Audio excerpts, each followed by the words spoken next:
दोस्तों जरा सोचिए कि आप करोड़ों की चोरी करें और पुलिस को ये बात पता चल जाए, लेकिन फिर भी पुलिस आपका कुछ नहीं कर सकती और आप अमीर होकर आजाद घूम रहे हैं। ये कहानी ऐसे ही चोरी की है। ये एक सच्ची कहानी है जिसमें अर्जेंटीना के 5 लोगों ने इस देश के इतिहास की सबसे बड़ी चोरी की थी, और वो भी दिन दहाड़े, सबके सामने, पुलिस के सामने। और इस चोरी के दौरान एक भी इंसान को खरोच तक नहीं आई थी। फिल्म की शुरुआत में हम देखते हैं फर्नांडो को, जो कि एक पेंटर और जूडो इंस्ट्रक्टर है।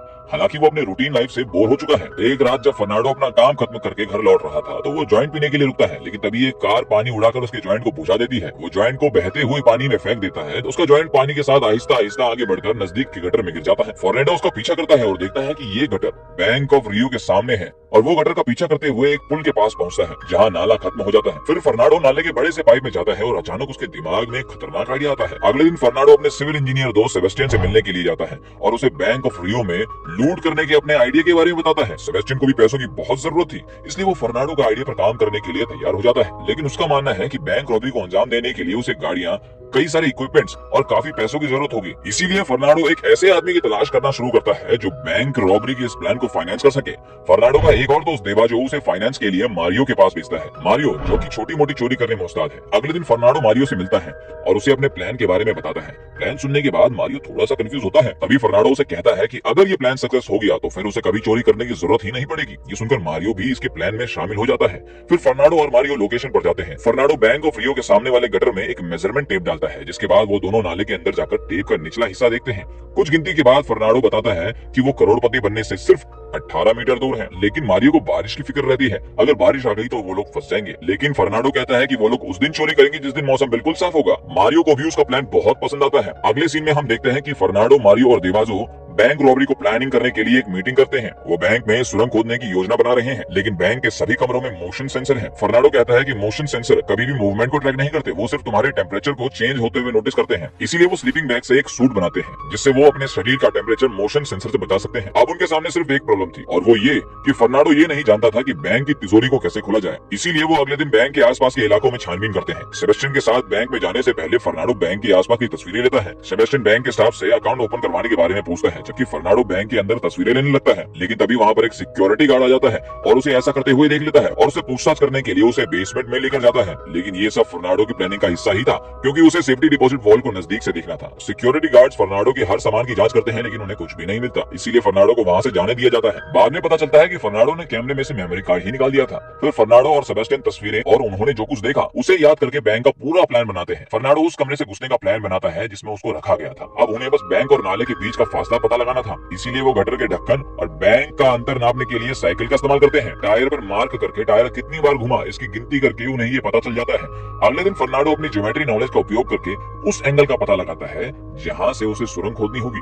यहाँ हमें पता चलता है कि जो पैसा वो चुराएंगे बैंक के पास उनका इंश्योरेंस होगा। इसका मतलब चोरी से आम आदमी को नुकसान नहीं होगा, बस बैंक वालों को होगा। उस रात फर्नांडो और अन्य लोग नाले में जाते हैं और सुरंग खोदना शुरू करते हैं। अब ये लोग अल्बर्टो नाम के एक लड़के को भी अपने साथ लेते हैं। इतनी प्लानिंग करने के बाद भी फर्नांडो और उसके साथियों को 400 लॉकर खोलने का कोई तरीका नहीं मिल रहा था। पहले वो लॉकर खोलने के लिए ब्लोटॉर्च का इस्तेमाल करने की सोचते हैं, जिससे एक लॉकर को खोलने में 1.5 मिनट का वक्त लगेगा, और ऐसे 400 लॉकर खोलने में उन्हें करीब 7 घंटे लगेंगे। इसीलिए फर्नांडो सुझाव देता है कि क्यों ना हम में से एक उसी बैंक के दूसरे ब्रांच में लॉकर किराए पर लेकर लॉकर का बारीकी से निरीक्षण करें, उसके बाद वो फैसला करेंगे। अगले दिन मारियो उसी बैंक के दूसरे ब्रांच में एक लॉकर लेता है और लॉकर को खोलते वक्त वो लॉकर को बड़े ध्यान से देखता है। अब मारियो और उसके साथी एक वैन को चुराते हैं और अल्बर्टो के घर के बाहर उसका इंतजार करते हैं। तभी वहां पर पुलिस आ जाती है। पुलिस को देखकर वो सभी घबरा जाते हैं। उन्हें लगता है कि वो लोग पकड़े गए हैं। तभी वहां पर अल्बर्टो और उसकी पत्नी आते हैं और पुलिस ऑफिसर को बताते हैं कि वो सब उनके दोस्त हैं। इसके बाद रात को सुरंग खोदने का काम शुरू होता है। एक रात सुरंग खोदते वक्त ड्रिल टूट जाती है, इसीलिए उन्हें नया ड्रिल खरीदना होगा। ये देखकर मारियो को बहुत गुस्सा आ जाता है, क्योंकि वो पहले से ही इस प्लानिंग में काफी पैसा खर्च कर चुका है, और जब तक बैंक के सेफ डिपॉजिट वॉल्ट को खोलने का तरीका नहीं मिल जाता वो पैसा खर्च करने से मना करके वहां से चला जाता है। उस रात फर्नांडो अपनी गर्लफ्रेंड से मिलने के लिए जाता है। वो रात को तारों को देखता है। तभी फर्नांडो के दिमाग में एक आइडिया आता है और वो तुरंत मारियो के घर जाता है। फर्नांडो उसे बताता है कि उसे प्रॉब्लम का हल मिल गया है। वो बताता है कि बैंक खुले होने के समय सेफ्टी प्रोटोकॉल्स कुछ अलग होते हैं और बैंक बंद होने के बाद सेफ्टी प्रोटोकॉल्स बदल दिए जाते हैं। सामने से चोरी रोकने के लिए अलग सिक्योरिटी है और सुराग से होने वाली चोरी का भी अलग सिक्योरिटी है।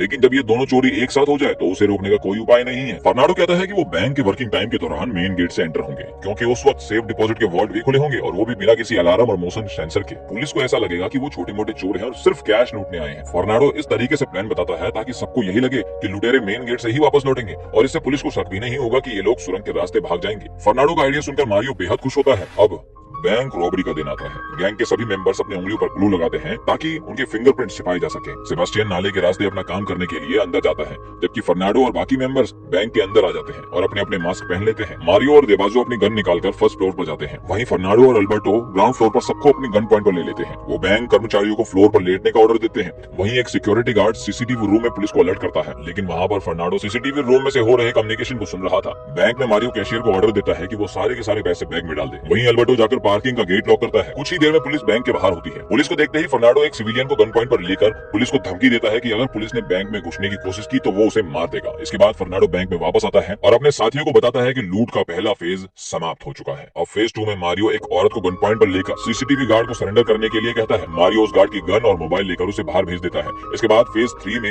बैंक के सभी कैमरा बंद कर देते हैं। फर्नांडो लॉकर रूम में जाता है और कैबिनेट हटाता है। फर्नांडो फेज 4 कहता है और उस दीवार की दूसरी तरफ से सेबेस्टियन दीवार तोड़ना शुरू कर देता है और बैंक के अंदर आ जाता है। फिर फेज 5 में वो दोनों अपनी कार से कुछ इक्विपमेंट लेकर लॉकर रूम में आते हैं और उस मशीन को असेंबल करना शुरू करते हैं। दोस्तों, ये एक कैनन पावर मशीन है जो सिर्फ 7 सेकंड में लॉकर तोड़ सकती है। अब हर कोई अपनी घड़ी में टाइमर सेट करता है। सेबेस्टियन और फर्नांडो लॉकर तोड़ना शुरू करते हैं। इसी बीच पुलिस, मीडिया और बंधकों के रिलेटिव बैंक के बाहर इकट्ठा होने लगते हैं। पुलिस कैप्टन सिक्योरिटी गार्ड से बात करते हैं और बैंक के अंदर की स्थिति के बारे में पता लगाते हैं। वहीं बैंक में लॉकर तोड़ने का काम पूरे जोश में जारी है। अचानक छत पर उन्हें पुलिस टीम की आवाज सुनाई देती है। वहीं मारियो के पास जो सिक्योरिटी गार्ड फोन होता है उस पर पुलिस कैप्टन का कॉल आता है। मारियो कैप्टन से बात करता है और बैंक की छत पर पुलिस कर्मियों को हटाने के लिए कहता है, नहीं तो वो बंधकों को मार देगा। कैप्टन को बात माननी पड़ती है, लेकिन पुलिस कैप्टन चुपके से 2 स्नाइपर को दूसरी बिल्डिंग की छत पर भेज देता है। फिर हमें फ्लैशबैक दिखाया जाता है। दरअसल फर्नांडो ने इस बारे में पहले ही सोच रखा था कि पुलिस उन्हें घेर लेगी और लॉकर तोड़ने तक उन्हें कोई ऐसा चाहिए जो पुलिस को भटका सके। इसीलिए फर्नांडो मारियो को उसकी ट्रेनिंग लेने के लिए कहता है। इसी वजह से मारियो पुलिस वालों से काफी कॉन्फिडेंट के साथ बात कर पाता है। अब कैप्टन मारियो से पूछता है कि उसकी डिमांड क्या है। मारियो कहता है कि वो डिस्ट्रिक्ट अटॉर्नी से बात करना चाहता है। कैप्टन उसकी डिमांड मानने को तैयार हो जाता है और 1 घंटे का वक्त मांगता है। इसी बीच फर्नांडो और सेबेस्टियन ने काफी लॉकर तोड़ दिए हैं, जिसमें ढेर सारा कैश और कई किलो गोल्ड ज्वेलरी है। बैंक के बाहर पुलिस अपनी स्ट्रेटेजी बनाती है। पुलिस कर्मी देखते हैं कि बैंक में एंटर होने के केवल 2 रास्ते हैं, एक मेन गेट और दूसरा पार्किंग एरिया से। पुलिस का यह भी मानना है कि यहाँ पर एक छोटी सी लूट को अंजाम दिया जा रहा है। पुलिस कैप्टन फिर से मारियो को फोन करती है और उसे सरेंडर करने के लिए कहती है। कैप्टन उन्हें वकील देने की पेशकश भी करती है। जवाब में मारियो ये कहता है कि वो अपने साथियों से डिस्कस करके इसका जवाब देगा। इसी दौरान फर्नांडो और भी लॉकर तोड़ता है। वहीं पुलिस बाहर लाचार खड़ी है और यहाँ पर एक बूढ़ी महिला का फोन बजता है और पता चलता है कि उसका आज जन्मदिन है।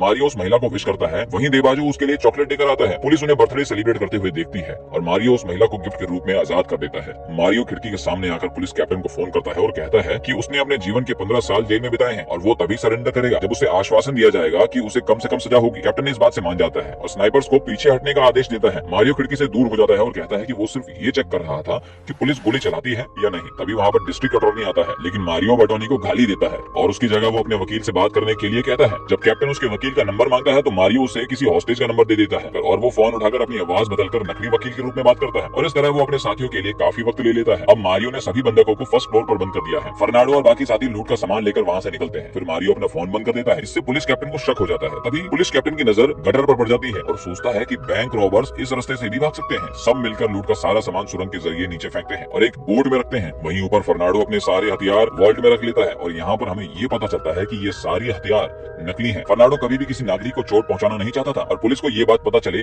इसलिए उसने अपने सारे हथियार वहीं छोड़ दिए थे। बैंक से सब निकल जाते हैं और उनके जाते ही बंधक अपने फोन उठाते हैं तो अपने रिश्तेदारों को बताते हैं कि चोर यहाँ से जा चुके हैं। ये जानकर पुलिस कैप्टन एक टीम नाले में भेजता है, जबकि दूसरी टीम सामने बैंक से एंटर होती है। फर्नांडो और मारियो सुरंग के सभी सबूतों को वहाँ से मिटाते हैं और बाकी साथियों के साथ बोट में सवार हो जाते हैं। यहाँ हमें ये पता चलता है कि फर्नांडो ये जानता था कि पुलिस को नाले के बारे में मालूम पड़ जाएगा, इसीलिए वो नाले में एक छोटा सा डैम बनाते हैं ताकि पानी का लेवल बढ़ जाए, जिससे वो मोटर बोट को दूसरी दिशा में ले जा सके। पुलिस कैप्टन बैंक के अंदर आता है जहाँ पर वो सुरंग का रास्ता देखते हैं जहाँ पर एक बम होता है। हालांकि उन्हें तुरंत पता चल जाता है कि वो बम और हथियार नकली हैं, लेकिन तब तक काफी देर हो चुकी होती है क्योंकि फर्नांडो और उसके साथी वहाँ से निकल चुके हैं। वो अपने एग्जिट पॉइंट पर पहुंच चुके हैं जहाँ पर उनकी वैन रहती है। वो सब नाले से सीधा वैन के अंदर जाते हैं। सबके ऊपर आने के बाद सेबेस्टियन पूरे माल को ऊपर भेजता है। इस तरह वो सब आसानी से वहाँ से निकल जाते हैं। फिर हमें बैंक दिखाया जाता है जो कि उस जगह से कितना दूर है। वहाँ से निकलने के बाद लूट में इस्तेमाल होने वाले सारे सामान को ये लोग जला देते हैं। फिर वो अल्बर्टो के घर जाते हैं और लूट का सारा सामान आपस में बांट लेते हैं। दोस्तों, इस बैंक की रॉबरी को कुछ महीने बीत जाते हैं और सभी लूट के पैसों से आराम की जिंदगी जी रहे होते हैं। तभी एक दिन अल्बर्टो की पत्नी उसे एक लड़की को किस करते हुए देख लेती है और उसे मालूम पड़ जाता है कि अल्बर्टो उसे धोखा दे रहा था। वो काफी गुस्सा होती है और पुलिस स्टेशन में जाकर एफआईआर दर्ज करवाती है और ये भी बता देती है कि बैंक रॉबरी में उसका पति अल्बर्टो भी शामिल था। और इसका परिणाम ये होता है कि एक के बाद एक सभी गैंग मेंबर्स पकड़े जाते हैं, सभी को जेल में डाल दिया जाता है। जिसके बाद फिल्म फास्ट फॉरवर्ड में 7 महीने आगे बढ़ती है। हम देखते हैं कि फर्नांडो जेल से रिहा हो रहा था और मारियो उसे वेलकम करने के लिए खड़ा है। इसके बाद पता चलता है कि फर्नांडो ने ये तैयारी भी पहले से ही की थी कि अगर वो पकड़े जाते हैं तो क्या होगा। इसीलिए वो लूट के दौरान खिलौने की गन का इस्तेमाल करते हैं ताकि किसी को चोट ना पहुंचे और वो छोटी सजा पाकर ही जेल से छूट जाए। साथ ही फर्नांडो और गैंग के बाकी लोगों ने लूट का बड़ा हिस्सा छिपा कर रखा था, क्योंकि बैंक के सेफ डिपॉजिट वॉल्ट में रखे गए सामान का कोई रिकॉर्ड ही नहीं होता। लेकिन बैंक ने अंदाजा लगाया था और उनके मुताबिक लॉकर में $2.5 करोड़ कैश और ज्वेलरी थी, लेकिन पुलिस ने केवल $11.7 लाख और 8 किलो ज्वेलरी रिकवर की थी। बैंक के पास कोई ऑफिशियल रिकॉर्ड तो था नहीं, इसीलिए पुलिस अपराधियों के खिलाफ मामला ही न चला सकी। इसी तरह फर्नांडो के गैंग ने चोरी भी की और उसकी सजा भी पूरी कर ली, लेकिन उसके बाद भी वो अमीर बन गए। ना ही उन्हें कानून का डर था और ना ही पुलिस का डर था, ना ही उन्हें किसी से छुपने की जरूरत थी, क्योंकि उन्होंने अपनी सजा भी पूरी कर ली थी। तो ये था फर्नांडो का मास्टर प्लान। चोरी भी हो गई और सजा भी खत्म हो गई और उसके बाद भी वो लोग बहुत अमीर हो गए। ये फिल्म एक